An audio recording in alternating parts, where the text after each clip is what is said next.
You know, you hear a lot of talk in the health and longevity world about stress and how its effects on you can cause the biological clock to tick ever so faster with each road rage encounter. However, I bet you never knew that one of the most effective ways to slow down that ticking clock is to, well, stress yourself out.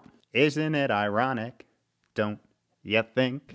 Yo, what is up? Welcome back to another week of How to Health. My name is Kevin. I run liftandbalance.com, where we take aim at all things health and longevity and do it in an odd, weird, interesting, and highly sarcastic way. Today, we are embarking on yet another episode of old adages that are apparently true, as we talk about every parent's tagline to convince their kid to do something that they don't want to do.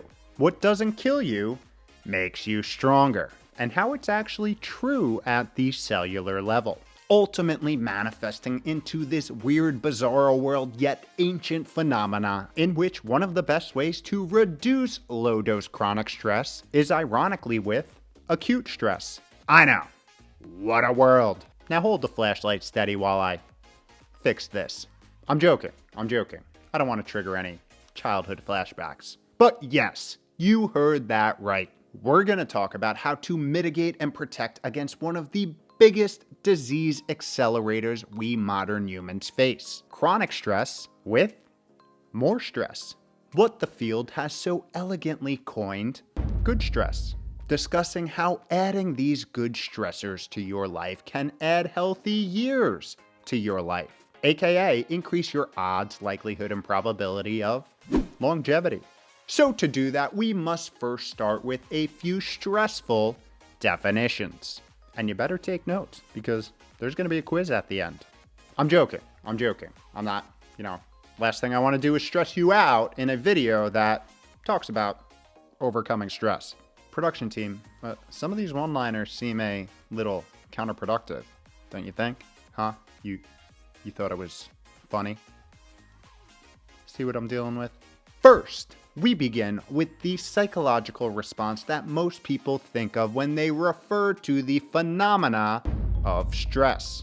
You know, that full body reaction where you feel your heart rate increase, blood vessels tighten, body temperature rise, breath get shallow, mind start racing, and judgment get flowing. This is the fight or flight response, or scientifically termed the upregulation of the sympathetic nervous system. Except, nothing about this is sympathetic.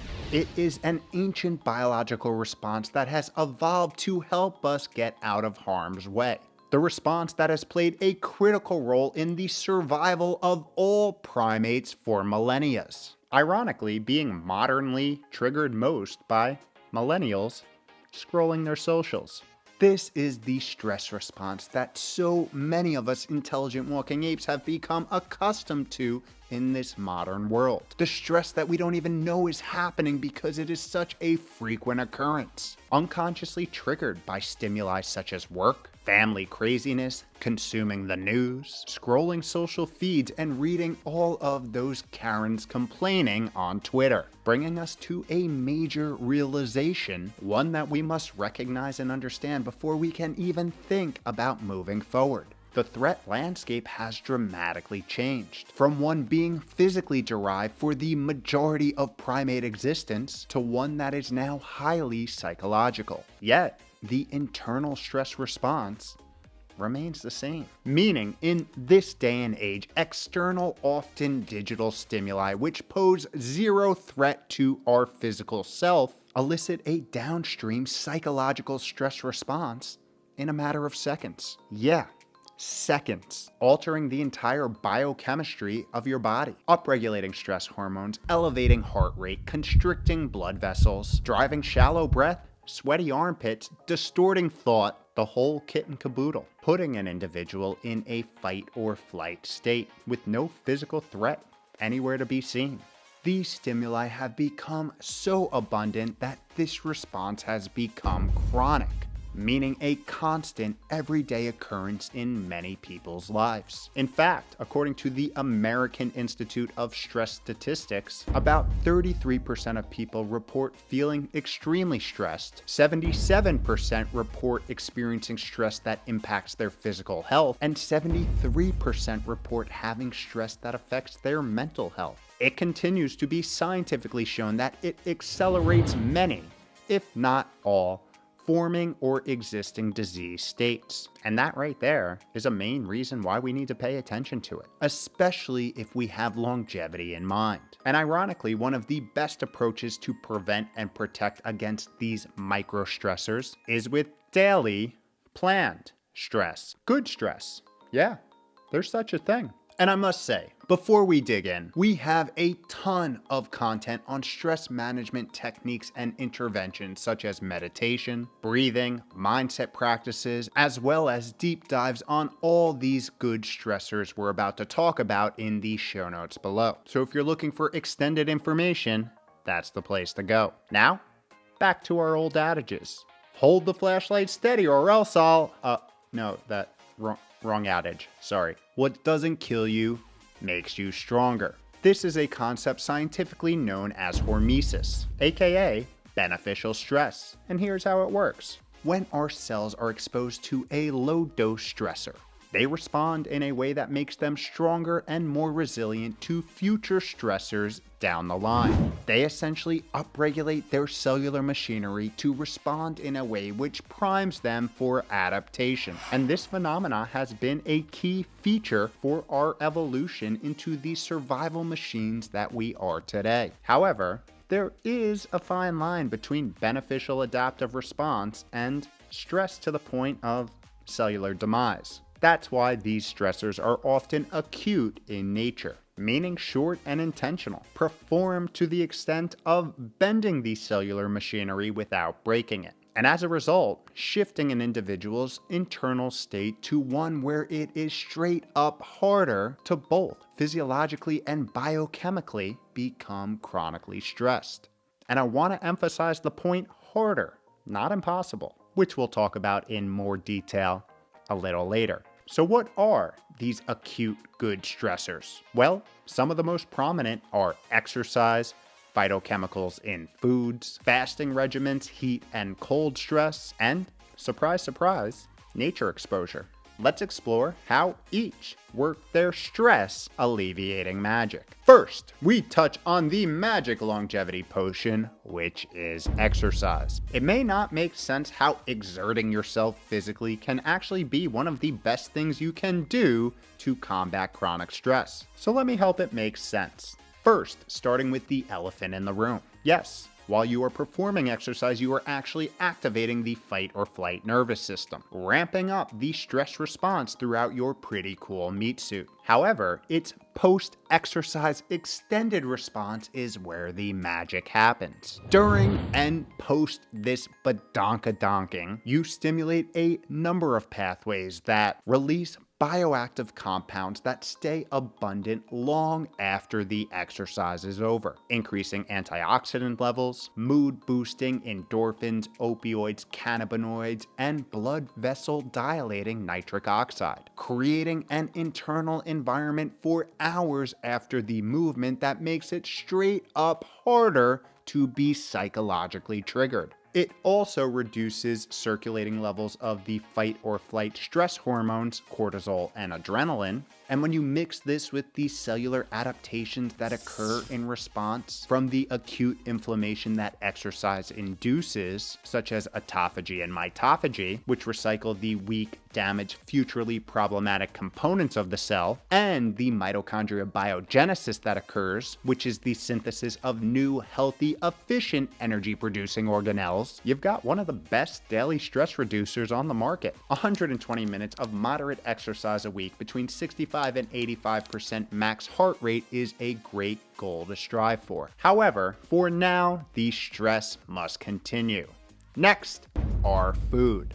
Knowing that we love old adages up in here, I'ma hit you with another one. You are what you eat. And I bet you won't believe it, but don't worry, we have a full video right here breaking it down. This one's literally true too. as the foods we eat on a daily basis not only become the building blocks for the very cells that comprise our holistic self as we know it, but also facilitate the creation of the hormones, proteins, peptides, enzymes, and neurotransmitters that are necessary for those cells to operate efficiently, making high-quality eating quite literally one of the best things anyone can do. That being said, how does food stress us out in the good way?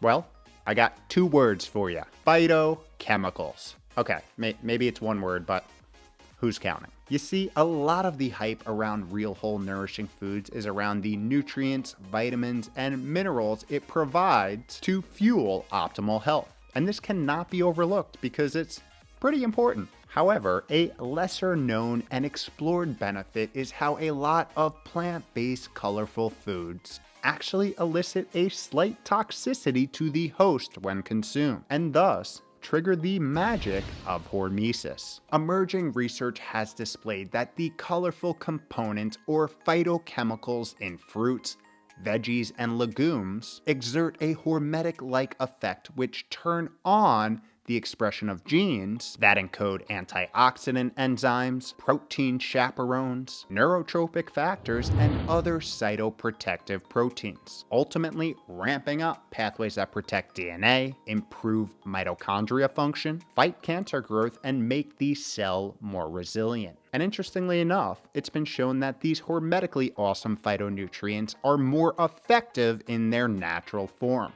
aka the real whole food rather than the over-the-counter supplement or extract. Just some food for thought. And as tradition, after we talk about eating, we must talk about the longevity power of doing the opposite, or fasting, because it is a hormetic powerhouse. As practices such as daily time-restricted feeding and intermittent fasting have been shown to stress our cells by depriving them of nutrients. Pretty self-explanatory.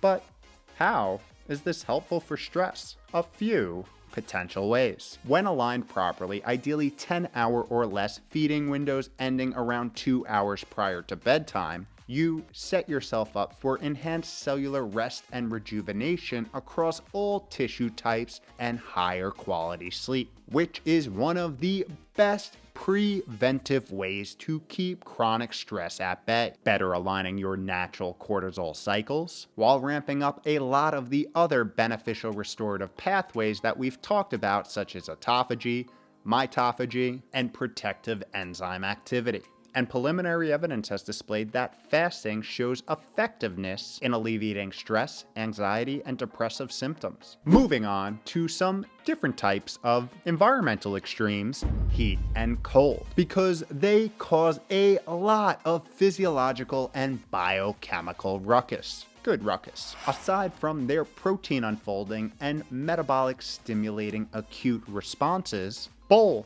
elicit longer-term stress alleviating effects as well. Cold exposure in combination with breath work has been shown to activate an ancient pain center in our brain, the periaqueductal gray, stimulating a stress-induced pain-relieving response, while also increasing the production of a neurotransmitter called norepinephrine, which enhances focus, attention, vigilance, and mood, resulting in a feeling of calm, happiness, and well-being, which can support the mitigation of mental health symptoms such as anxiety and depression for the rest of the day. And all you have to do is freeze your ass off.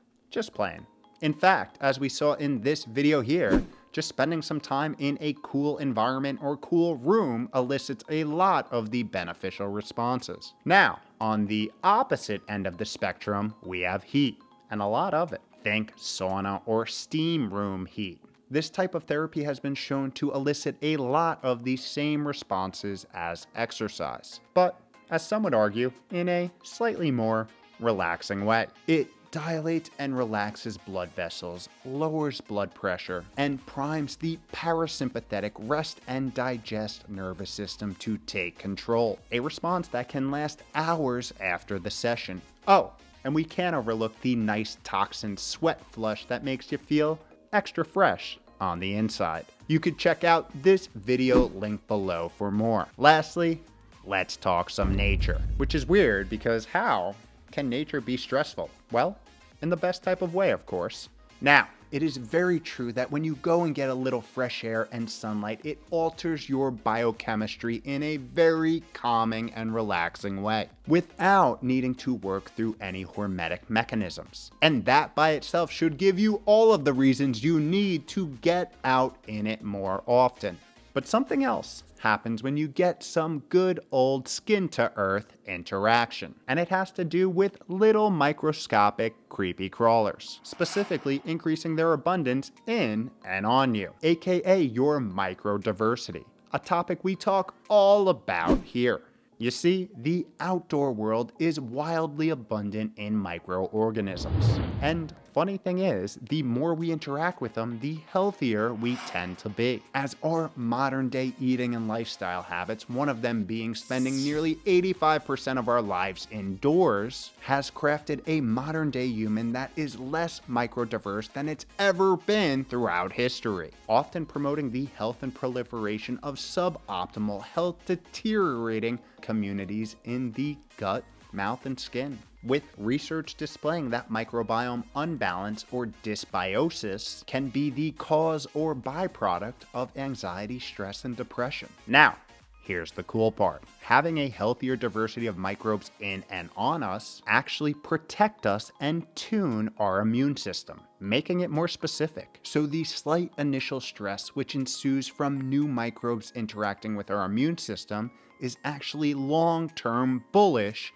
for our health, proving once again that nature is much wiser than us. Thus, why stress is good. In fact, stress is necessary in order to create an everyday internal biological environment to not be stressed. Now, that being said, could you do all of these and still be chronically stressed to the max? Technically, yes, although it'd be harder, but very possible if you ignore the psychological aspects of stress management. So I can't stress enough, see what I did there, for you to work on your mindset, become a better observer of your thoughts, understand that those thoughts are not you, to identify your triggers and become kinder to yourself, all in parallel to your good hormetic stressors. All topics we have full breakdowns on, which you can find in the show notes below. Listen, as you know, feeling good, refreshed, restored, rejuvenated, and not stressed each and every day doesn't just happen. You gotta make it happen. And if you leave it to chance, following the societal norms which you have been pre-programmed to since coming out of the womb, odds are you'll end up within one standard deviation of the chronically sick mean. So take the path less traveled. The path of building the habits that put your pretty cool meat suit and 5-pound mushy membrane in a position to operate efficiently at the cellular level, and thus experience your default state, feeling good, being happy, and in the mental driver's seat. And it all starts by making the conscious decision to own your health and put the art of doing into action. Because this world is always going to be throwing situations your way. And sometimes you're going to find yourself amidst the chaos where you need to hold the figurative flashlight steady. And as we know, best be prepared for that. Or else, we won't go there. Just go own it.